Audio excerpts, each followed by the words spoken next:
Seigneur, je te remercie pour ta grâce, ta bonté. Merci parce que ta parole est efficace, satisfaisante pour répondre à des blessures les plus profondes et compliquées, Seigneur. Je te remercie pour ce moment entre femmes. Merci pour toutes les femmes qui sont venues de 19 églises, un peu partout en Île-de-France et plus loin.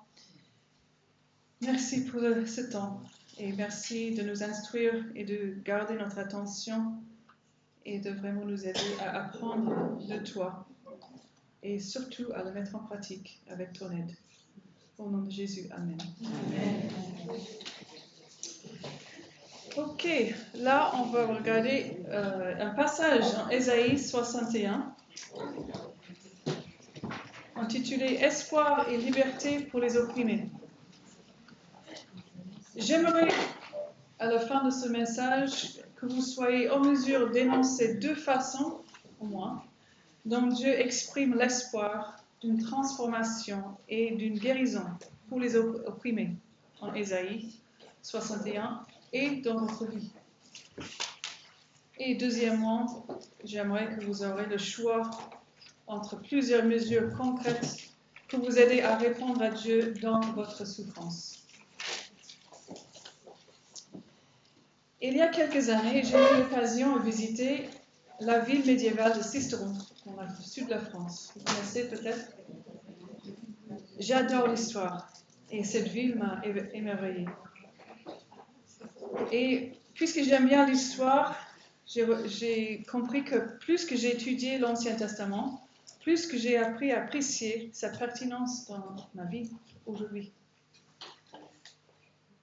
Pierre après pierre, ce qui précède construit ce que nous connaissons aujourd'hui. On le voit dans l'Ancien Testament, dans des villes en France comme Sisteron. Ma visite à la forteresse militaire médiévale a dépassé mes attentes et j'ai reçu une leçon concrète du Seigneur sur ces paroles dans Ésaïe 61, versets 1 à 9, que je voulais partager avec vous aujourd'hui. Vous savez, ça fait 5 ans que j'ai eu cette expérience et voilà, je partage avec vous. Dieu a gardé ça pour vous aujourd'hui. Amen. Donc, voici quelques photos. Là, vous voyez Sisteron aujourd'hui. Le bâtiment rectangulaire au sommet du rocher, c'est la chapelle appelée Notre-Dame du Château. La construction, c'est vraiment impressionnant. Je ne peux pas imaginer comment ils ont réussi à construire un bâtiment à flanc de rocher. Parce qu'à l'intérieur de la chapelle, en haut, tu vois, il y a un rocher qui fait partie de l'espace intérieur. Dieu seul sait comment ils ont transporté les matériaux de construction sur un terrain aussi escarpé à l'époque médiévale. Pas de grosses machines qu'on a aujourd'hui, vraiment, c'était rudimentaire ce qu'ils avaient à l'époque. Mais quand on est motivé, on peut faire plein de bonnes choses. Mais regardez la deuxième photo. C'est le même endroit, mais cette photo de la même ville, c'était après un bombardement accidentel par les États-Unis en 1944, pendant la Seconde Guerre mondiale. La chapelle a été complètement détruite. Complètement. C'est triste quand même. Après tous ces efforts, toutes ces années d'efforts pour construire. Mais ce n'est pas la fin de l'histoire. En visitant la chapelle au sommet de la forteresse médiévale à Sisteron, j'ai été impressionnée par les efforts, le temps et l'argent investis dans la restauration le plus récente. Compte tenu de la complexité de la construction, toujours, illustrée par le mur de la chapelle construit dans et sur le rocher. Vous imaginez?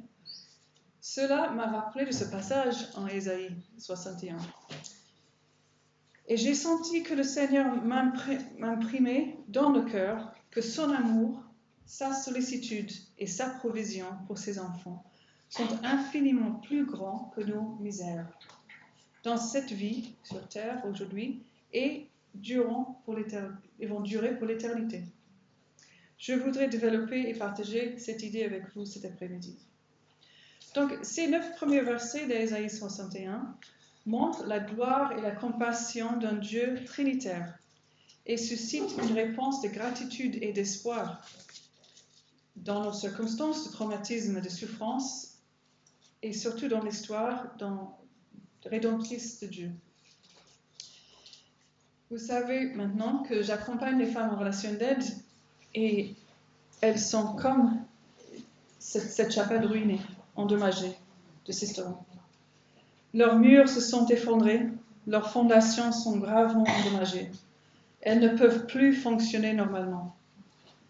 Beaucoup d'entre elles sont victimes d'abus et d'oppression. Peut-être vous pouvez vous identifier à cela, ou vous connaissez quelqu'un sûrement. Sachez que Dieu vous voit et il prend soin de vous. Nous savons que Dieu est attristé par la souffrance et l'injustice. Jésus lui-même était profondément troublé et affligé par la souffrance de ses proches, comme dans l'histoire de Lazare, par exemple. Alors, Dieu nous accompagne dans nos ruines. Il est présent avec nous. Donc, veuillez ouvrir avec moi le livre d'Ésaïe et on va lire les premiers 9 versets du chapitre 61. Moi, je n'ai pas un accent américain, j'ai un accent irlandais. Je ne dis à personne, mais j'ai vécu plus en France que j'ai vécu en Irlande. Ok, soyez gracieuse. Je lis, verset 1. L'Esprit du Seigneur, l'Éternel, est sur moi, car l'Éternel m'a oint pour porter de bonnes nouvelles aux malheureux. Il m'a envoyé pour guérir ceux qui ont le cœur brisé, pour proclamer aux captifs la liberté et aux prisonniers la délivrance, pour publier une année de grâce de l'Éternel et un jour de vengeance de notre Dieu, pour consoler tous les affligés, pour accorder aux affligés de Sion, pour leur donner un diadème au lieu de la cendre, une huile de joie au lieu du deuil, un vêtement de louange au lieu d'un esprit abattu, afin qu'on les appelle les térabintes de la justice, une plantation de l'Éternel pour servir à sa gloire. Ils rebâtiront sur d'anciennes ruines, ils relèveront d'antiques décombrés, ils renouvelleront les villes ravagées, dévastées depuis longtemps. Des étrangers seront là et feront battre vos troupeaux. Des fils de l'étranger seront vos laboureurs et vos vignerons. Mais vous, on vous appellera sacrificateurs de l'Éternel. On vous nommera serviteurs de notre Dieu. Vous mangerez les richesses des nations et vous vous glorifierez de leur gloire. Au lieu de votre opprobre, vous aurez une portion double. Au lieu de l'ignominie, ils seront joyeux de leur part. Ils posséderont ainsi le double de leur pays, et leur joie sera éternelle. Car moi, l'Éternel, j'aime la justice. Je hais la rapine avec l'iniquité. Je leur donnerai fidèlement leur récompense. Et je traiterai avec eux une alliance éternelle. Leur race sera connue parmi les nations, et leur postérité parmi les peuples. Tous ceux qui les verront reconnaîtront qu'ils sont une race bénie de l'Éternel. Amen.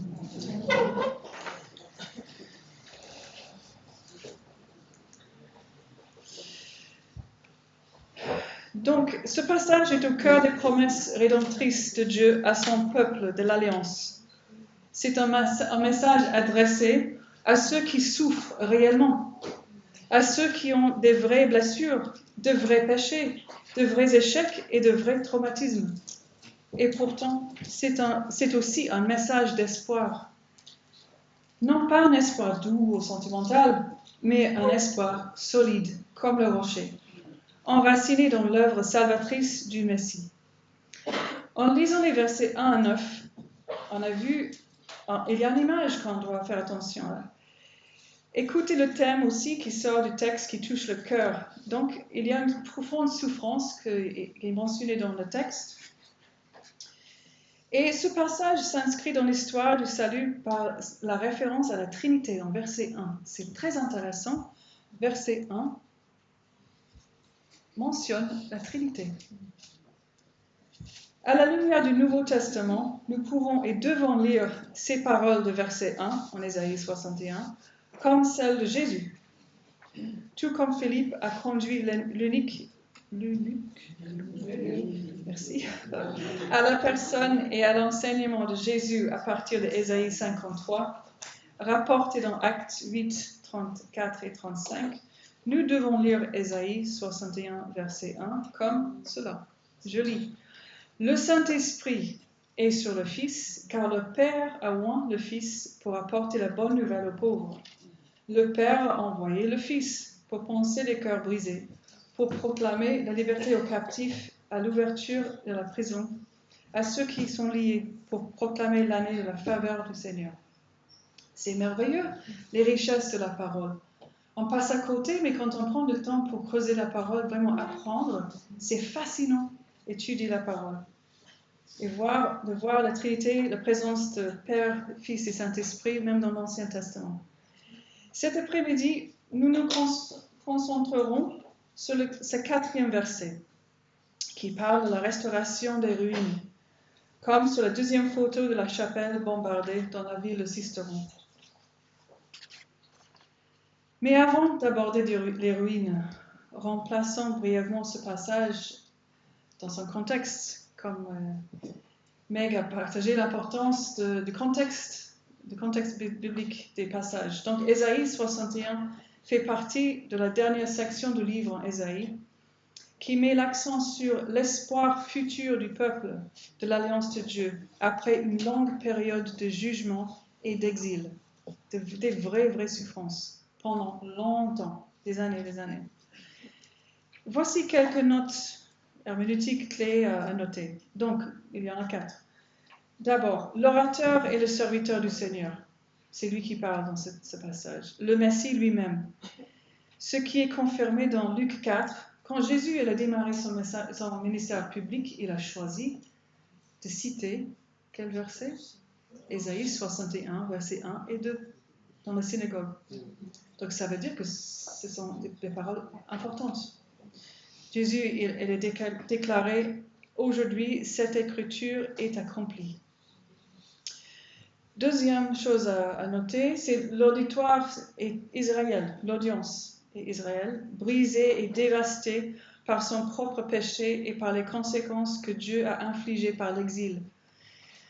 Nous savons que Dieu est amour, Dieu nous aime, et puisqu'il nous aime, des fois, il y a des conséquences à nos péchés, à notre rébellion, parce que Dieu veut qu'on fasse attention et qu'on apprenne à l'honorer, à obéir à lui. Donc, on doit des fois passer par des conséquences, des punitions, des difficultés, des fois. On en parlera plus tard aussi. Troisièmement, l'image des ruines est littérale et spirituelle. Juste comme dans l'Ancien Testament, les leçons que les Israélites ont apprises, ce sont des leçons pour nous aujourd'hui. Donc, on ne coupe pas l'Ancien Testament de notre côté, non, on tire des leçons. Donc, les villes de Juda ont été véritablement détruites, mais l'image prophétique s'étend à leur effondrement spirituel, à leur décadence morale, à leur infidélité à l'alliance et à la dévastation de leurs relations. Et finalement, la restauration promise est fondée sur la nouvelle alliance. La renaissance, le pardon, justice et transformation divine. Ainsi, lorsque nous considérons ce passage aujourd'hui, nous le faisons à la lumière de l'accomplissement de Christ et des implications éthiques pour les croyants qui ont été rachetés, mais qui luttent encore contre le péché dans un monde déchu. C'est compliqué aujourd'hui de vivre la vie chrétienne avec cet corps et côté cœur immatériel. On a du mal, on lutte, c'est tous les jours. Cette lutte existe tous les jours pour nous. Quand on vient au Seigneur, Dieu merci, on est racheté, on est justifié aux yeux de Dieu. Mais donc les dettes de nos péchés sont payées. On n'a pas cette dette qui existe, mais on a toujours l'influence du péché. On doit vivre avec, dans ce monde déchu. Cette influence, on l'a jusqu'à notre mort ou le venu du Seigneur.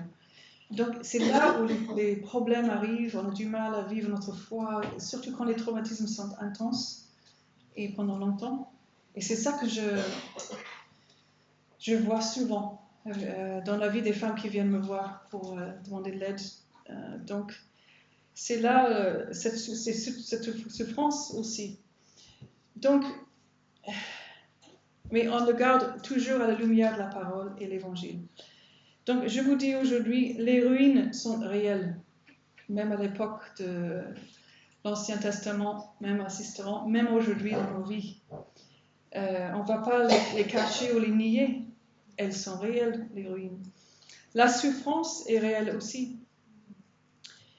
Le péché révélé par la souffrance est également réel. Parfois, notre traumatisme est le résultat du péché d'autrui, comme une agression sexuelle ou un accident.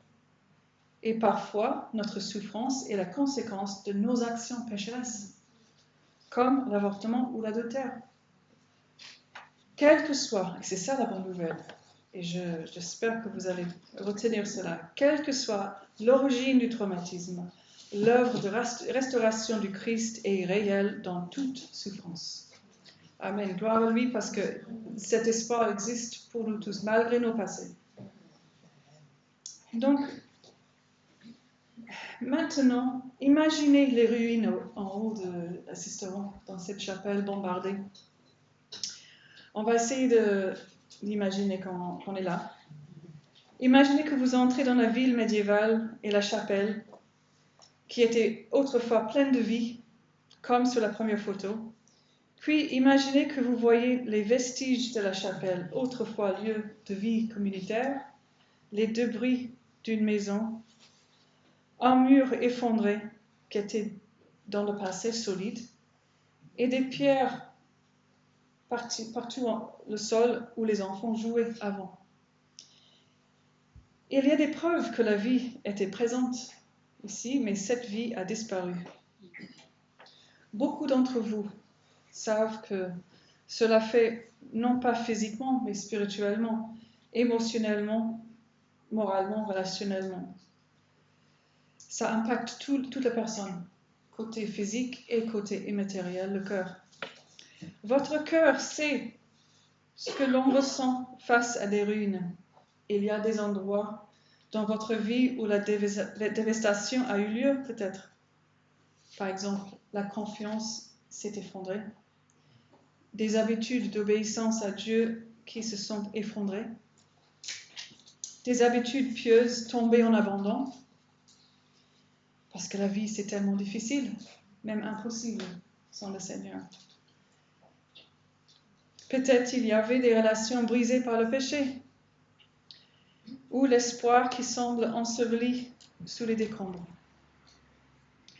Et certaines de ces ruines peuvent sembler anciennes, des problèmes de longue date, des blessures anciennes, des schémas de désobéissance ou d'évitement qui durent depuis longtemps, toutes sortes de souffrances qui durent depuis des années, des fois ça peut être 20 ans, 30 ans, et ça reste, l'impact est là.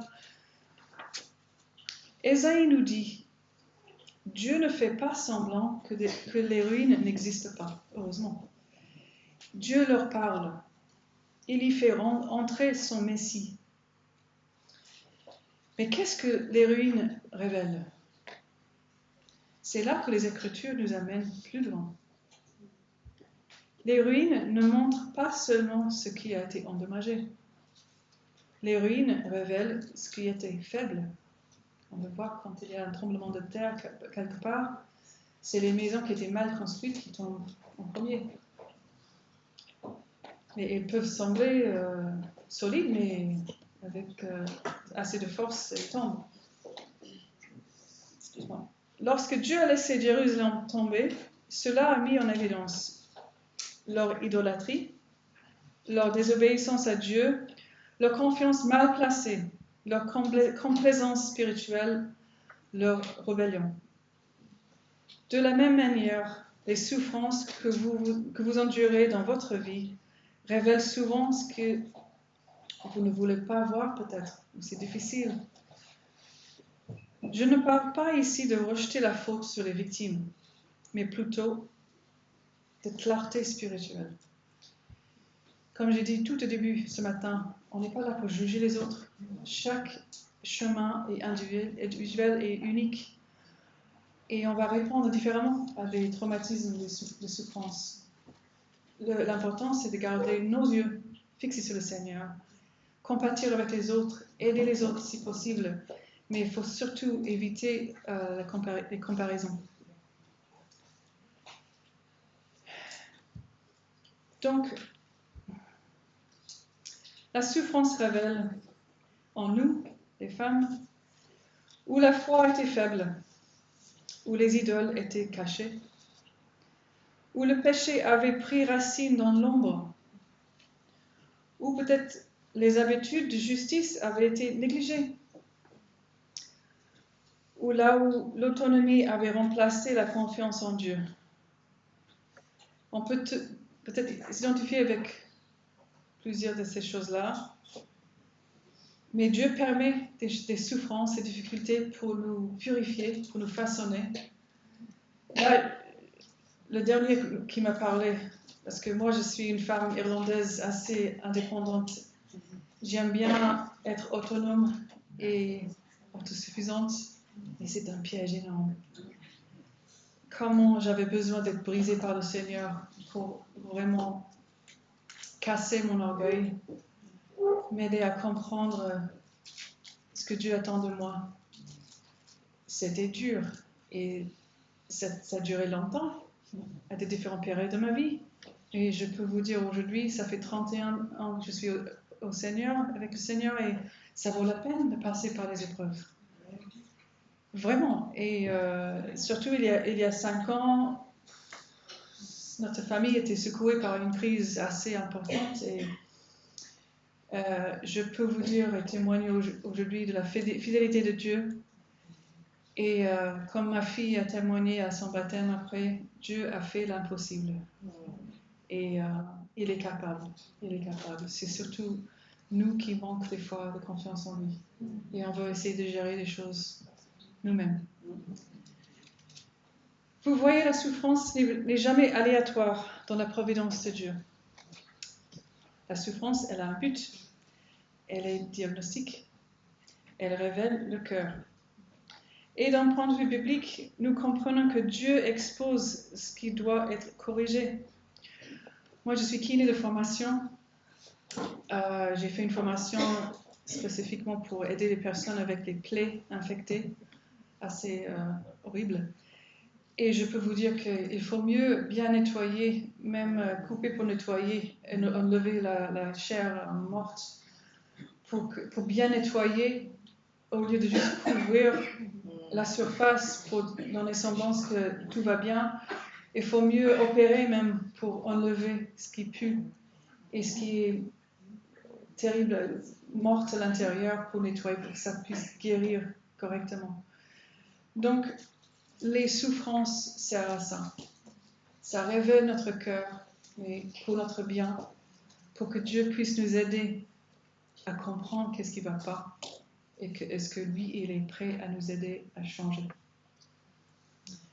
Les souffrances ne sont pas pour nous humilier, mais pour nous guider. Les souffrances ne sont pas pour nous condamner, mais pour nous restaurer à Dieu. Alors, permettez-moi de vous poser gentiment les questions suivantes. Qu'est-ce que votre souffrance a révélé? Quelle réaction pécheresse a-t-elle mise en évidence? Quel schéma de négligence a-t-elle fait ressortir? Ce ne sont pas des accusations, mes sœurs, mais des invitations à grandir. Vous savez, moi, je me suis mariée il y a 22 ans avec un Marocain, converti de l'islam. On n'a pas une langue en commun. C'est sa troisième langue, c'est ma première langue. Des complications XXX. Mais Dieu a fait un travail énorme en moi, surtout les premières années, parce que En fait, le mariage, c'est un outil de Dieu pour nous sanctifier. Et ça fait mal des fois. Mais en parlant de les choses qui sont sorties avec les souffrances, en fait, moi, j'avais des paroles qui sortaient très facilement. Je me suis mariée à 30 ans.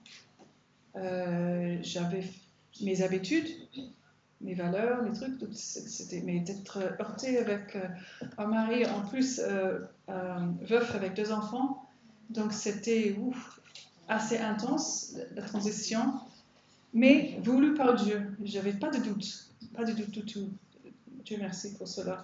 Mais moi au début, les disputes, les différences, c'était dur, mais moi des fois je me suis trouvée en train d'excuser mes péchés.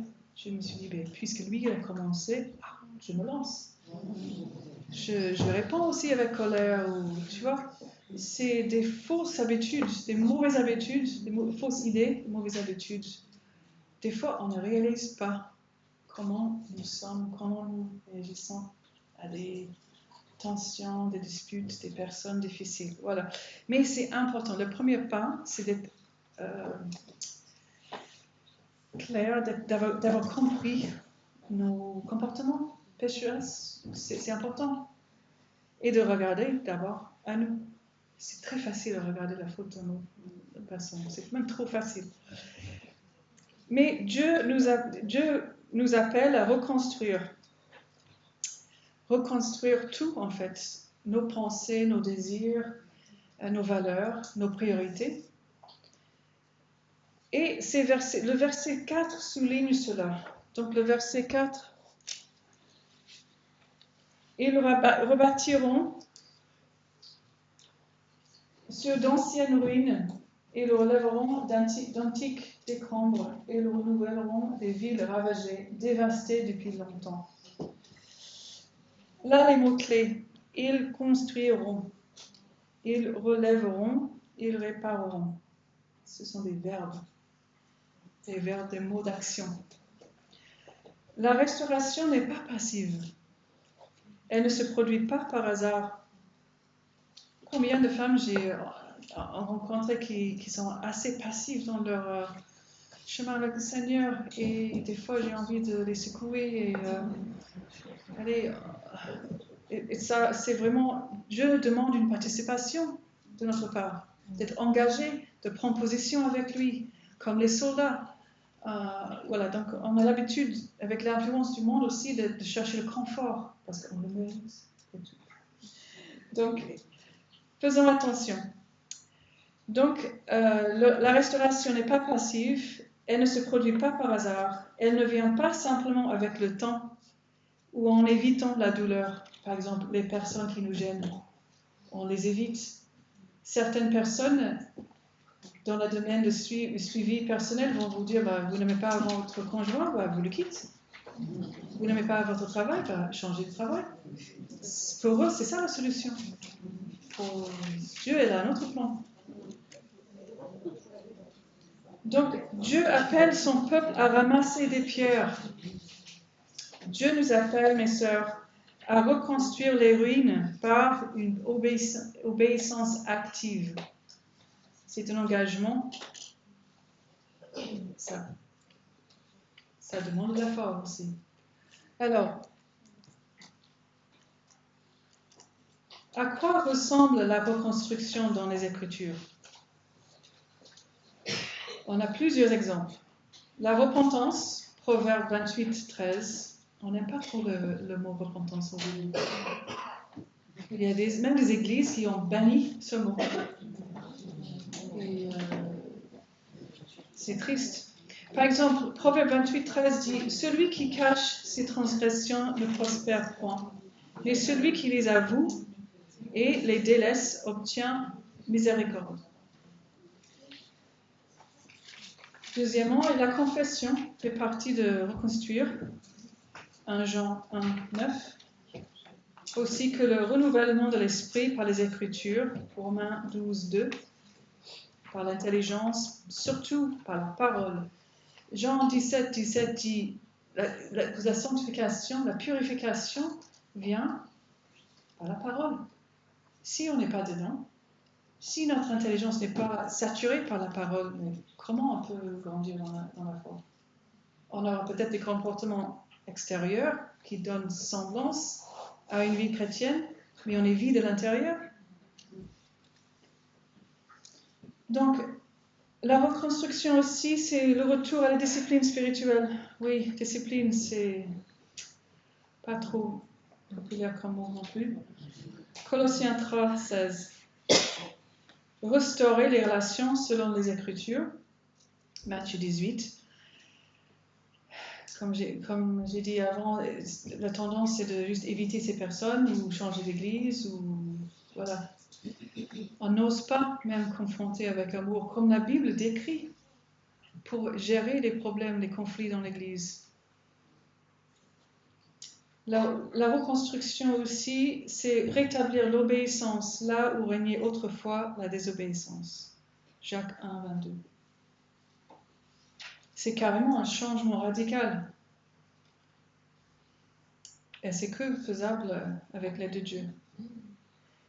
Et c'est aussi marcher dans l'humilité et la confiance. Pas la confiance en soi, confiance en Dieu. Proverbes 3, 5 et 7. Ce que je propose pendant 5 minutes, je vais laisser ça afficher parce que c'est dans la parole que vous allez être équipés pour reconstruire votre vie, votre traumatisme avec le Seigneur. Donc, j'aimerais que vous preniez 5 minutes. Personnellement, vous prenez 1, 2 versets, par exemple. Vous regardez les versets et posez la question, qu'est-ce que Dieu demande de moi de faire dans ces versets? Je donne un exemple. Proverbe 28, j'ai lu. Qu'est-ce que Dieu demande de moi de faire? Il y a 3 verbes. Celui qui cache, il y a le fait de ne pas cacher les transgressions. Donc c'est d'être honnête avec Dieu d'abord et les autres. Ça c'est la première chose, ce que Dieu demande de moi. Et aussi celui qui les avoue et qui les délaisse. Donc deuxième verbe d'action, c'est d'avouer nos péchés à Dieu et aux autres. Troisième verbe d'action, c'est de délaisser les péchés, les mauvaises habitudes. Donc, vous voyez quand vous lisez la parole, essayez de tirer un bon enseignement pour que ça soit utile à nous et que ça ait un impact sur notre vie. Donc, prenez 5 minutes, même si vous restez avec un verset, c'est bien, pour que vous puissiez prendre pour vous-même des choses qui vont être utiles et à retenir. Ok? Et après, je reviens.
horrible depuis toujours. Mais Dieu sait notre tendance à focaliser sur nous-mêmes, nos problèmes. On a tendance à regarder horizontalement autour de nous et on est vite découragé, désespéré. Mais Romain parle de l'importance de renouveler notre intelligence avec la vérité. Et c'est ça qui fait la différence. Que nous soyons intentionnels dans notre saturation de notre intelligence avec la parole, les vérités de Dieu. Plus qu'on sature notre intelligence avec la vérité, plus on va penser comme Jésus, plus on va agir comme Jésus, surtout en face des souffrances. Donc, je continue. Reconstruire les ruines signifie affronter son propre cœur avec sincérité et agir avec foi. On ne va pas suivre les émotions. C'est catastrophique. Catastrophique. Il faut dompter les émotions. On a des émotions. Dieu nous a donné des émotions, mais il ne faut surtout pas être contrôlé par nos émotions. Il faut les dompter. Il faut nous, on contrôle nos émotions. Parce que après tout, les émotions, c'est comme, vous savez, quand on conduit, il y a des lumières des fois qui s'allument. Oh, il y a un problème. C'est comme ça les émotions pour nous. Ça veut dire qu'il y a quelque chose qui n'est pas en bon ordre, qui mérite un peu d'attention dans notre vie. Mais c'est juste une indication. On ne reste pas dessus. On cherche la solution, on résout le problème. Donc, la reconstruction ne s'agit pas d'auto-assistance, d'autosuffisance. Nous, les femmes, on est bien douées, on est capables de faire plein de choses. On a des capacités, mais il faut qu'on évite cette tendance d'être dépendant de nous-mêmes. Ah, je vais gérer ça, oui, je vais gérer. Non, ce n'est pas le plan de Dieu. On a été créés par Dieu pour être avec les autres, en communauté, pour être aidés et pour aider les autres. La reconstruction ne s'agit pas non plus de faire plus d'efforts. Des fois, nous les chrétiens, on est champions de faire plus d'efforts. Tu te tais et tu te mets à bien travailler ou gérer des choses. Non, ce n'est pas ça, la reconstruction selon Dieu. Mais qu'est-ce que c'est alors? C'est une obéissance humble sous le règne gracieux de Christ. Et cela exigera toujours des actions concrètes, comme dans la construction. Lorsque le peuple est revenu de l'exil, les murs ne sont pas reconstruits d'eux-mêmes. Les structures spirituelles de leur vie non plus. Les ruines restent des ruines jusqu'à ce que quelqu'un obéisse. Mais écoutez ceci. Dieu ne vous demande pas de reconstruire par vos propres forces. Il vous donne la puissance. C'est la présence et la grâce par le Christ. La parole nous dit en Actes que la même puissance qui a ressuscité le Seigneur Jésus de mort, cet même esprit habite en nous en tant que croyants. Quand on est né de nouveau, on reçoit le Saint-Esprit. La même puissance qui a ressuscité le Seigneur Jésus-Christ habite en nous. Utilisons-nous cette puissance. Donc, la restauration est l'œuvre de Dieu à travers votre obéissance. Vous savez que l'histoire de la restauration dans les Écritures suit toujours le même schéma. 3 étapes. Pardon, 4. Excusez-moi. Dieu expose d'abord les ruines. Après, Dieu accorde sa grâce. Dieu appelle son peuple à obéir. Dieu les fortifie pendant qu'ils reconstruisent. C'est Dieu le chef de chantier. Nous sommes des ouvriers. On obéit au chef.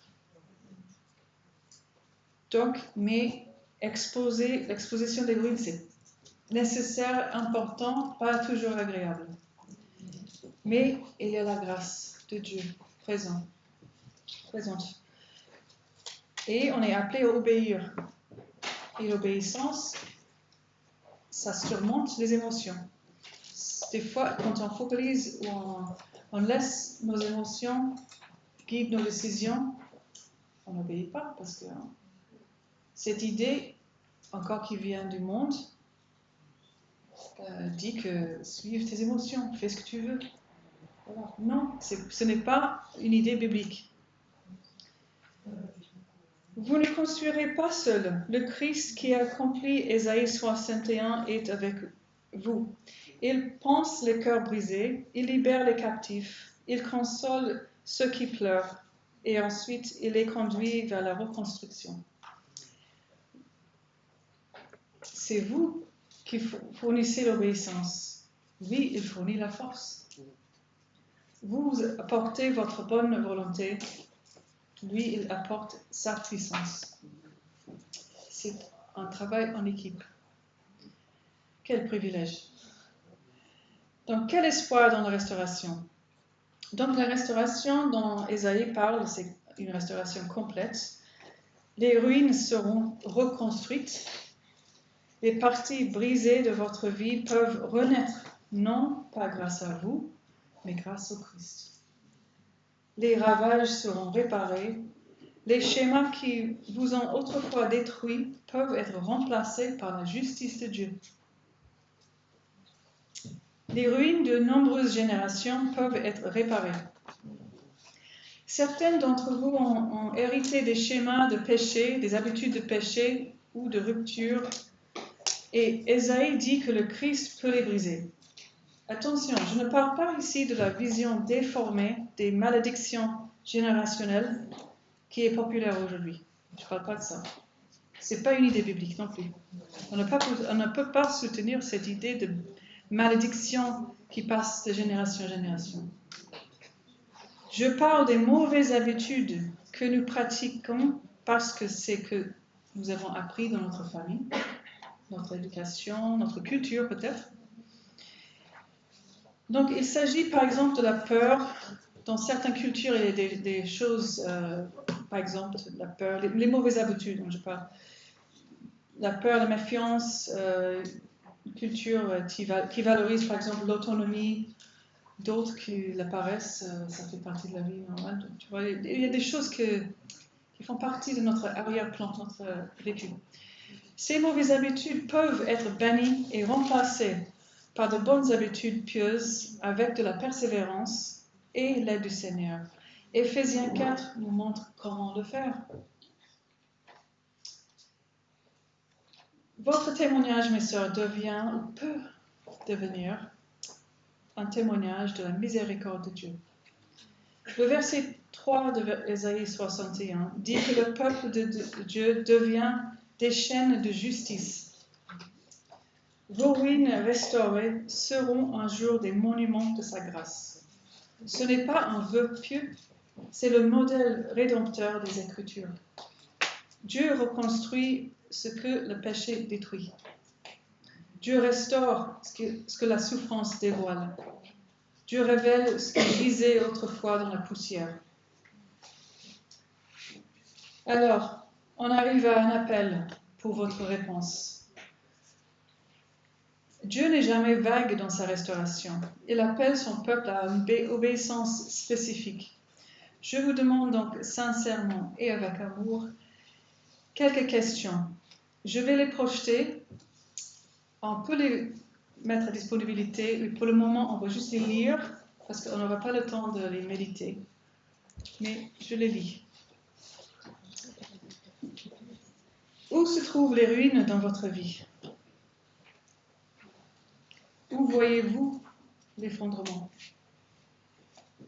Où voyez-vous de la négligence? Où voyez-vous de la désobéissance ou des réactions pécheresses? Qu'est-ce que la souffrance a révélé dans votre vie? Quel péché a-t-elle mis au jour? Quel espoir mal placé a-t-elle dévoilé? Quel schéma inutile a-t-elle mis en lumière?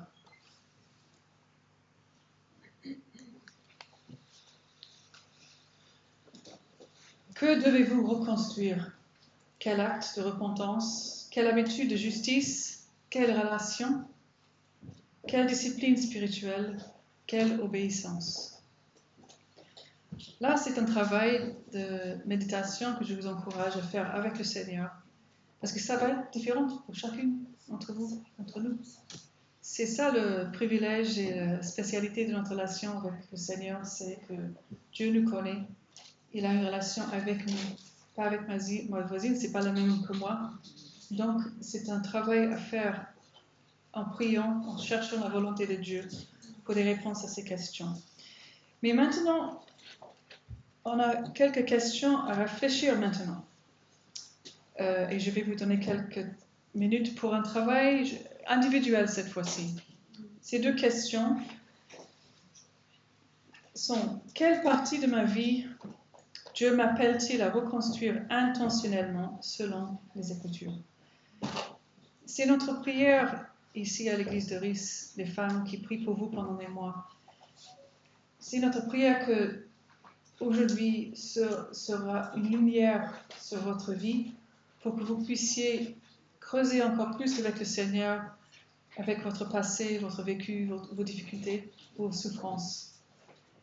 Donc, mais ça demande une réflexion, un temps de méditation dans la parole, prendre le temps avec le Seigneur. Deuxième question, quelle est la première mesure d'obéissance que je peux prendre aujourd'hui? Dieu, c'est un Dieu d'action. Là, vous pouvez prier, demander à Dieu des points d'action que vous puissiez mettre en pratique dès aujourd'hui. Je vous donne quelques minutes pour réfléchir à ces questions individuellement et on revient pour la conclusion. Donc, prenez quelques minutes.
conclusion de ce message, c'est que le Christ marche avec vous dans vos ruines de la vie.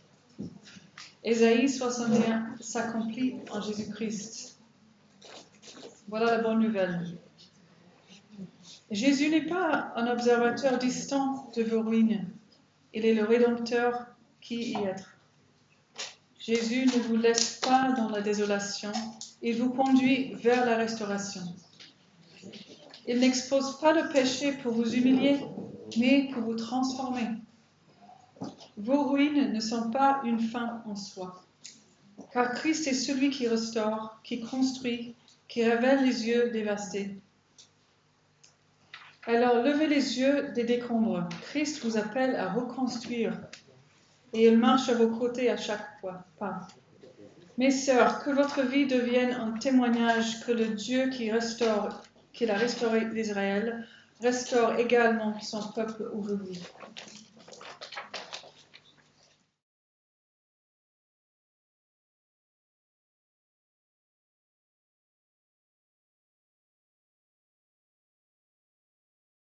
Vraiment concrètement, ça veut dire quoi? Qu'est-ce qu'on peut mettre en pratique? Alors, je termine avec 12 points d'action, avec des références bibliques, on n'aura pas le temps de regarder, mais vous pouvez faire ça à la maison.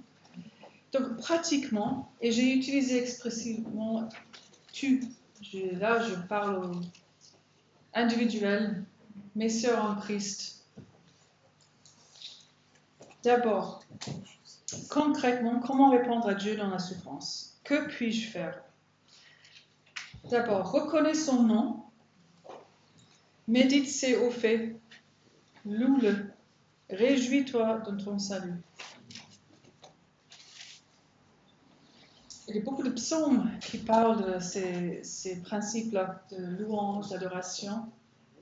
Vraiment, je vous encourage à prendre cette habitude de méditer, de louer le Seigneur pour qui il est.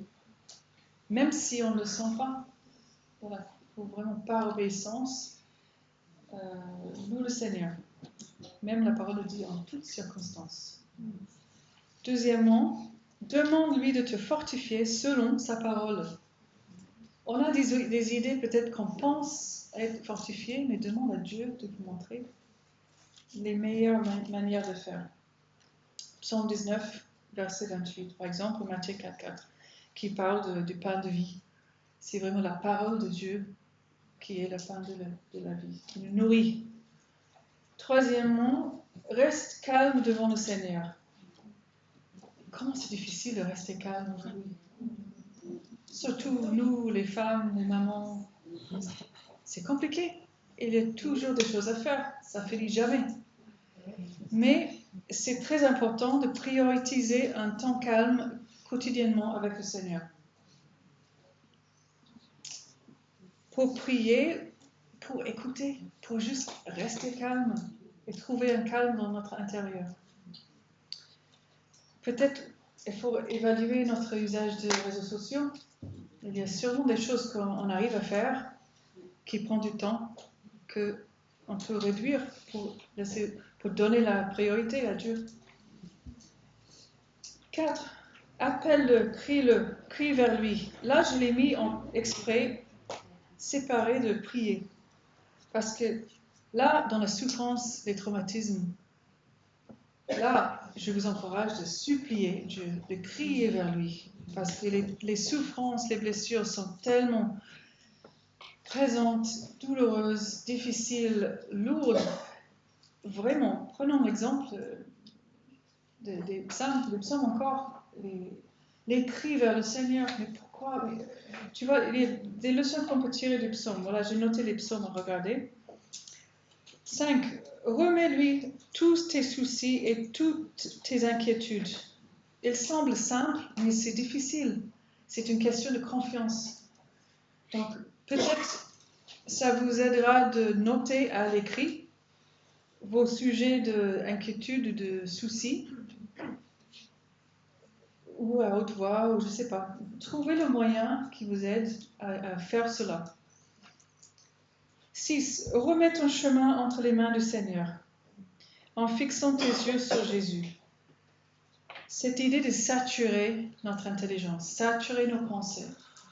Satan utilise nos pensées pour nous attaquer. On avait vu ça au début, ce matin, avec le doute, le déni, les choses qui sont déformées. Si nos pensées, si notre intelligence n'est pas suffisamment forte pour reconnaître les mensonges, les mauvaises influences, on va tomber dans le piège. Donc, soyons conscientes et engagées dans cette bataille spirituelle. Numéro 7.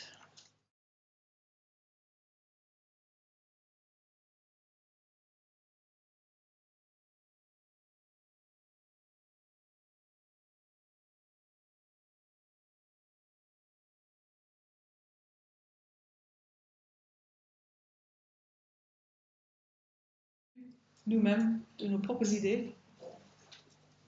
On peut être convaincu jusqu'au point que ça nous met en colère quand quelqu'un dit l'opposé. Donc, que le Seigneur nous aide à examiner nos croyances, nos convictions, et que Dieu illumine notre intelligence. Chanter, glorifier, je saute 8 et 9. Numéro 10, aie confiance en lui, en son amour infaillible, et son nom, et en sa parole. Le mot confiance, c'est peut-être le mot que j'utilise le plus dans les entretiens de relations d'aide, parce que c'est les choses qui manquent le plus dans la vie des femmes qui viennent me voir pour demander de l'aide.